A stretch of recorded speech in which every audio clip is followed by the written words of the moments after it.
A space burial mission meant to honor the lives of 166 people has ended in failure after the capsule carrying their remains crashed into the Pacific Ocean. The next capsule, launched on June 23, 2025, by a German company called the Exploration Company, was supposed to orbit the Earth and safely return. On board were the cremated remains of 166 individuals and cannabis seeds sent as part of a science experiment. The mission was a collaboration with Celestis, which is a US based space burial company that has previously launched ashes into space. This was their first attempt at a round trip journey, and it went horribly wrong. The capsule successfully completed 2 orbits, but during re entry, communication was lost and the capsule went off course. It ultimately crashed into the Pacific Ocean, and recovery teams have not been able to retrieve it. Celestis said the families of those aboard are devastated. Many had waited years for this moment, a symbolic journey into space for loved ones who has passed on. The company promised to support the families and offer alternatives for future memorial launches. Also on board were cannabis seeds from a project known as Martian Grow, a citizen science initiative aiming to test how plants respond to microgravity. Those two were lost in the crash.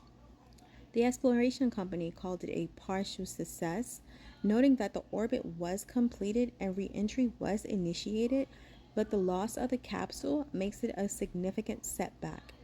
An investigation is underway to figure out what went wrong. As space memorials and citizen science missions grow more popular, this crash raises questions about safety, planning, and the future of space-based remembrance. Updates are expected as more details come out. So, my thing is, wait.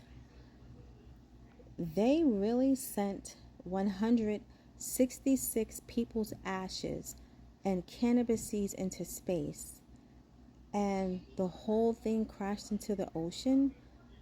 This was supposed to be a space burial, like literally sending your loved one's ashes into orbit and bringing them back home. Families were told their people would make this symbolic trip around Earth, and instead, the capsule lost contact and went straight into the Pacific. Imagine waiting years to honor someone this way, spending money, telling your whole family just for the spacecraft to disappear into the ocean, like a scene from a sci-fi movie gone wrong. And the cannabis seeds, that was part of a science project to see how weeds grow in space, and that's gone too. The company said it was a partial success. I get they made it to orbit, but the whole point was to bring those remains back. There's no way this doesn't feel like a complete failure to the families. This makes me wonder, are we really ready to treat space like a memorial site? Or are companies rushing these missions for headlines? Let me know what y'all think. Would you ever trust your loved one's remains to a private space mission like this? Because I don't know. After this, I'd have some serious second thoughts.